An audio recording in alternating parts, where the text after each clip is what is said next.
And today, as you can see, we're in a different location. I am at Free House Fitness Studio with owner Dana Auriemma. And this is actually my fitness studio that I belong to here in Philadelphia. And as you can see, it's beautiful and clean and a wonderful space to work out and kind of get your mind set for the day when doing your morning workout, as I like to do most days of the week. And today, I'm actually going to interview Dana and find out if we don't have time to actually go to a fitness studio or a gym, how can we work out either in our homes or in a hotel room or somewhere other than the actual studio itself. So Dana, welcome to DisruptHealth. It is great having you here. Thanks for having me. So tell me a little bit about your methodology and your philosophy about fitness and overall wellness on a day-to-day basis. Well, I grew up as a dancer, so movement was always part of my life. But as a young adult, I had a herniated disc and a lot of degeneration, so things had to be very alignment-based for me whenever I worked out. So that puts extra importance on form and alignment whenever I exercise. It's also especially important for me, as it is for a lot of people, to have a lot of variety in working out. So whenever you do one particular type of workout excessively, it can put a lot of strain on your joints, it can overuse your muscles, and so the more variety, the better. So here at the studio, and in my personal life and what I advocate for my clients, is that getting a chance to do different workouts. So for us, it's reformer one day, it's rebounding on the trampoline another day, it's sculpting on the floor, it's yoga, changing it up on a daily basis brings your body a lot of balance. Not to mention the fact that it's interesting and keeps you from getting bored. So it's something that people can also do at home or in their personal lives, whether it be go to different studios or whether it be the different types of workouts that they do. Wonderful. And I know from being here at the studio, I am never bored and I am always challenged. No matter how many times I think I take a class and can master it, there's always something new that I'm working on, which is great too, so I don't get bored and my muscles are always challenged in different ways than I'm used to. So we're going to have Dana show us a few moves, what we could do on our own, and I look forward to showing you that, and you can stay fit and well on a day-to-day basis and not have an excuse for not getting your few minutes of wellness a day. All right, so one of my favorite fitness discoveries is something called Power Reels.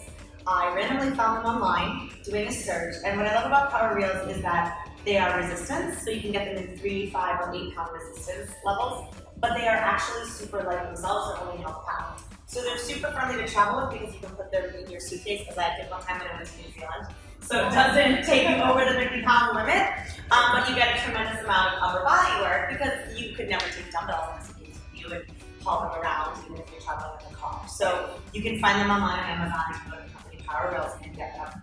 And what the reels do is they give you resistance by pulling them apart. So they also add more resistance to the middle and back of the shoulder and the upper back, which is an area that a lot of people don't get to work very often.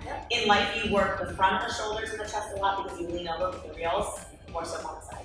So the reels, essentially, in pulling them apart, that's what does the work. So you could start with something small like rotator cuff movements, which is an area that everyone needs to work. It's often a part of the body and the shoulder that gets injured a lot. So rotator cuff movement means that you keep the upper arm in one position and you rotate from the shoulder down. So you want to not let the reels touch and rotate open.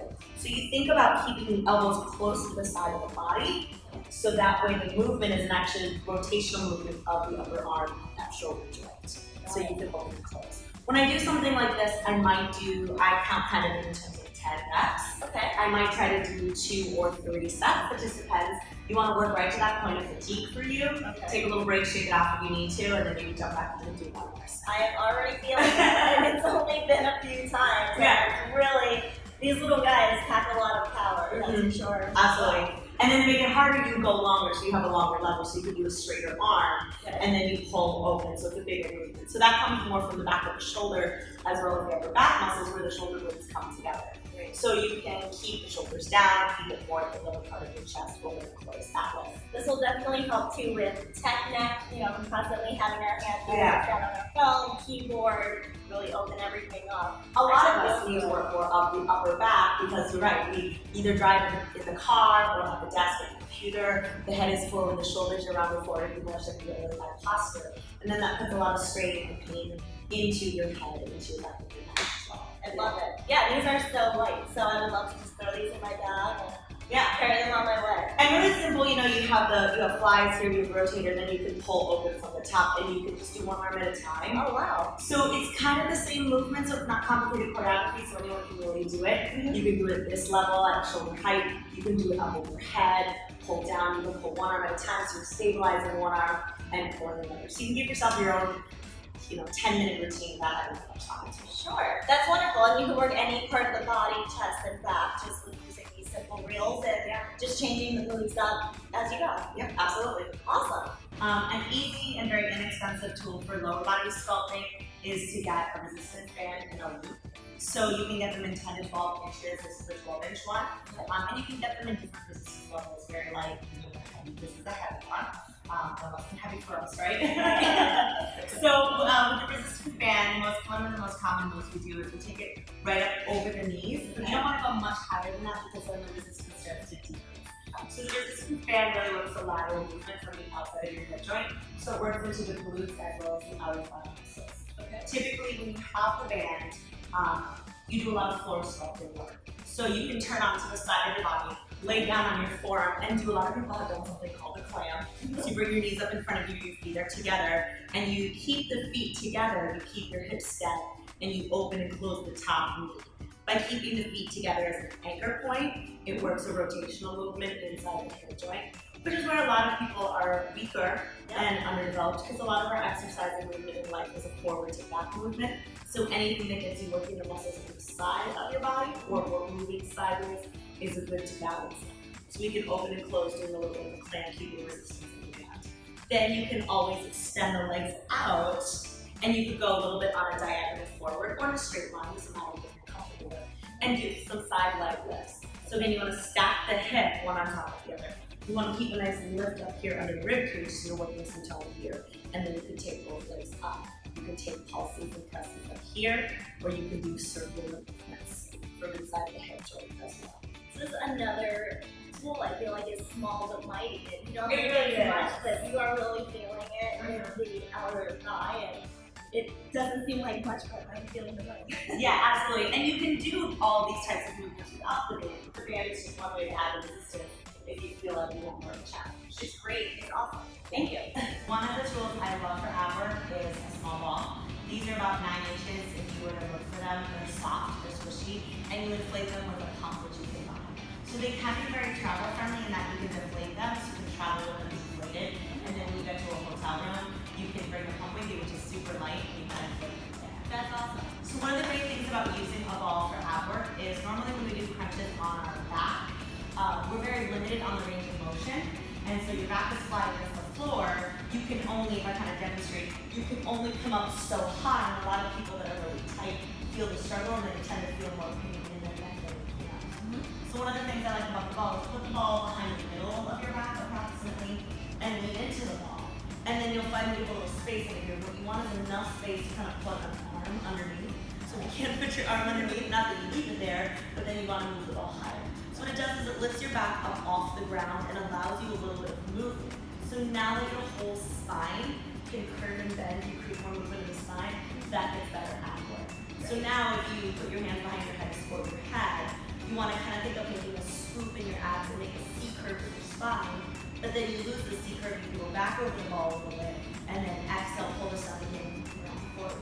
So it's a bigger range of motion, so it's a better movement or a better challenge for your abs, and it engages more of your abdominal wall from the pelvis all the way up to the rib cage. Absolutely. Yeah, and you just want to keep your chin tucked in a little bit and not accidentally trick yourself and think you're doing it like opening and closing from the neck.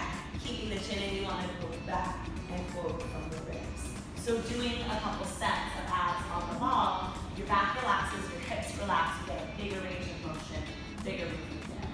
Awesome. Great.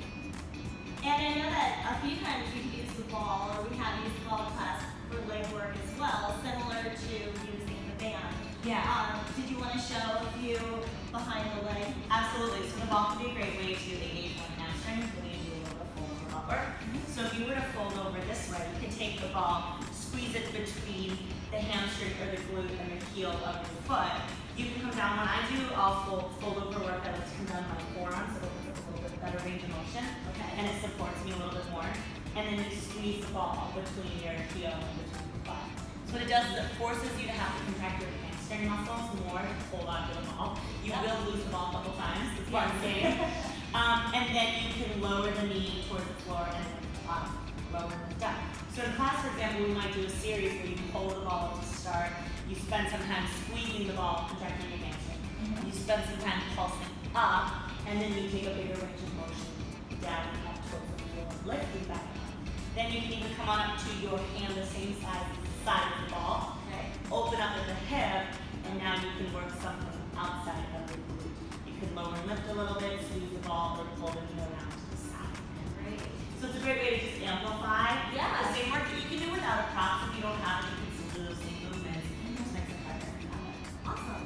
So now we know how to work the arms, the core, the booty, the legs, inner and outer thighs with just the 3 simple tools, and they're all very portable. And as you can see, it took very little planning and had a big impact. And I know for sure I'm burning. I only did a few sets. This is a wonderful workout. You can also find out workouts online that involve these same tools. Throw on your favorite jams and enjoy doing your own workout, either at home or a hotel or anywhere you may be, to get your 30 minutes of movement in a day. Well, thank you, Dana, so much. Thank you for having me. Again, we're at Free House Fitness Studio in Philadelphia. You can check it out. You can visit